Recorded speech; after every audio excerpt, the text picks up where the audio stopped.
que privatizar uma série de empresas. Ela vai privatizar, por exemplo, a TAP, que a gente conhece bem. Agora... acho que continua dirigida por um brasileiro. Exatamente. E muito bem gerida.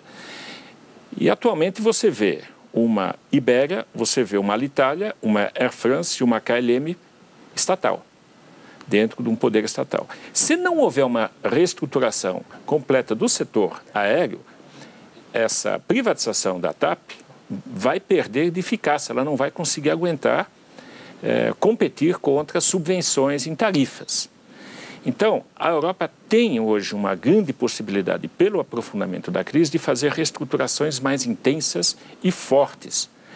Isso se refere a determinados setores que hoje são públicos, ineficientes, e, por outro lado, você tem uma grande chance, como é o caso da agricultura, a que fiz referência, também trazer uma eficácia maior e retirar subsídios que poderão ser utilizados para saneamento das dívidas públicas. Então, eu acho que o FMI, que para nós, na época, teve uma função muito forte na questão da reestruturação, hoje tem uma fragilidade em exigir isto da Europa.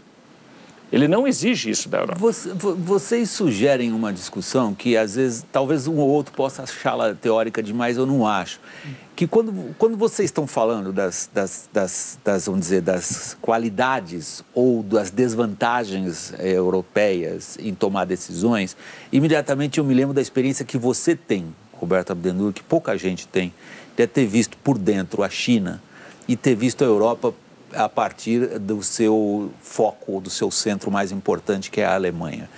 Existe, na sua avaliação, de fato, uma desvantagem intrinsecamente europeia, dada pela diversidade das situações, dada pelo exemplo prático que o Ingo cita também? Você usa o exemplo do setor aéreo para dizer, olha só, olha um exemplo isolado, como é difícil estabelecer coordenações e como, não havendo uma coordenação, aquilo que pode ser uma saída acaba sendo mais um problema a ser resolvido.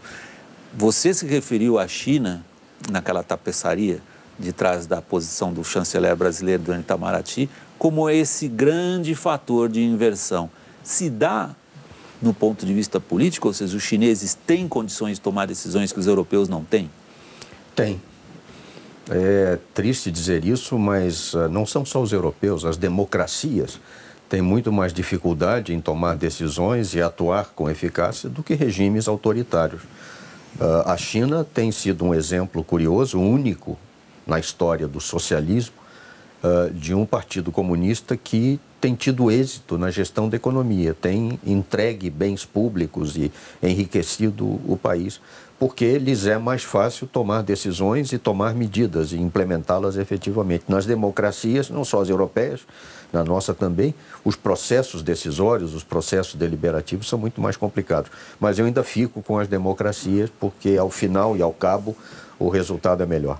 Alexandre? Não, 100% de acordo. Eu acho que, assim, a última justificativa é não, realmente a decisão é mais fácil, mas não, primeiro, está dando certo no caso da China. Eu também não tenho certeza que vai dar sempre certo no caso da China. E se for assim, eu garanto que o Gaddafi tinha um poder decisório muito melhor do que o Congresso brasileiro ou americano, ou Saddam Hussein, a gente viu como eles terminaram. Então o negócio é, primeiro, democracia. Aquela história do Churchill, né? O pior regime de governo que existe é excetuados todos os demais. Então, é mais complicado, sem dúvida. Falei, a governança da Erdogan é melhor assim do que a alternativa. Então, quanto a isso, eu não tenho uma grande dificuldade. Agora, tem sido, no caso da China, uma tecnocracia bastante competente. Mas também devem haver com os problemas que eles lidaram até agora. Isso não garante que na próxima geração de problemas, eles têm problemas para lidar, que essa mesma tecnocracia vai ter capacidade de resolver. Então, Ingo.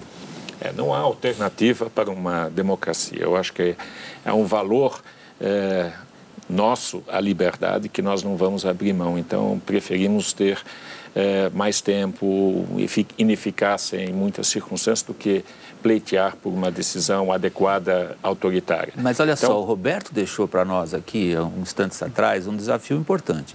Quando ele disse, até agora, o Ocidente dominou. por força da sua pujança econômica, entre outros fatores. Vamos deixar de lado todos os fatores políticos, geopolíticos e culturais. Agora, quando vocês dois, até o Alexandre e o Roberto, concordam que a Europa tem uma dificuldade imensa em superar uma crise econômica séria, diante de um adversário, de um rival, de uma potência concorrente como a China, que não tem esse tipo de dificuldade, isso significa, se vocês fizerem essa projeção, que a Europa, como esse segundo grande bloco, inevitavelmente será suplantada pela China? Eu não diria suplantada, porque existem as projeções para os próximos 15, 20 anos. Se a gente vê linearmente, a China vai superar o PIB dos Estados Unidos e etc. O PIB do país inteiro, mas não per capita. Né? Essas projeções a gente já viu em muitos países autoritários. E a gente sabe o enorme medo que a China tem em relação a uma abertura de comunicação com o seu povo. Veja lá se você pode usar um Facebook, um Twitter, alguma coisa. E você sabe como a mobilidade social hoje em dia ela é rápida e transforma as sociedades em movimento. E a China corre um seríssimo risco de essa circunstância fugir de seu controle. Esse é um exemplo. O segundo exemplo olha a situação dos bancos na China. É inacreditável que eles... Causou um certo susto semana passada. É inacreditável que eles estão com um rating muito melhor do que o Brasil. Eles estão com 2 As e nós estamos com 1 A. O que significa que eles estão muito bem mais cotados. Só que num balanço deles, você não identifica uma série de questões críticas, hipercríticas, que agora de repente começam a surgir e nós começamos a levar um susto atrás do outro. Então, eu diria, com toda a transparência que a Europa tem, a grande torcida que nós temos que fazer é que a Europa dê certo, porque este é o único modelo, no momento, que nós temos no mundo de democracias em conjunto cederem soberania democraticamente superior, também na parte econômica, ter uma moeda em comum. Nós não temos um outro modelo igual a esse. E esse modelo, se der certo e for resistente a crises, poderá ser um modelo que daqui a muitos anos, ou alguns anos, poderia ser nas Américas, poderia ser na África e em outros países. Começando pelo Mercosul, que foi uma ideia similar à da Europa, então, em alguns pontos. Eu torço para que o modelo deles dê certo, porque eu acho que na diversidade que eles têm, de um grego, de um português, de um dinamarquês, de um italiano, usarem a mesma moeda, poderem viajar sem nenhum problema, poderem trabalhar em outros países, sem grandes problemas. É uma vitória da democracia, da liberdade, da economia, que é muito grande. Então, eu torço para que isso dê certo. Que oportunidades, Alexandre e Roberto, vocês veem na crise europeia para o Brasil? Bom, a gente está, algumas vezes a gente está aproveitando. A gente olha com medo e torce para que dê certo, mas no fundo para nós não mexe muito. Primeiro, torce para que dê certo, porque, obviamente, mesmo com o crescimento da China, se a gente pegar a União Europeia como um todo, não só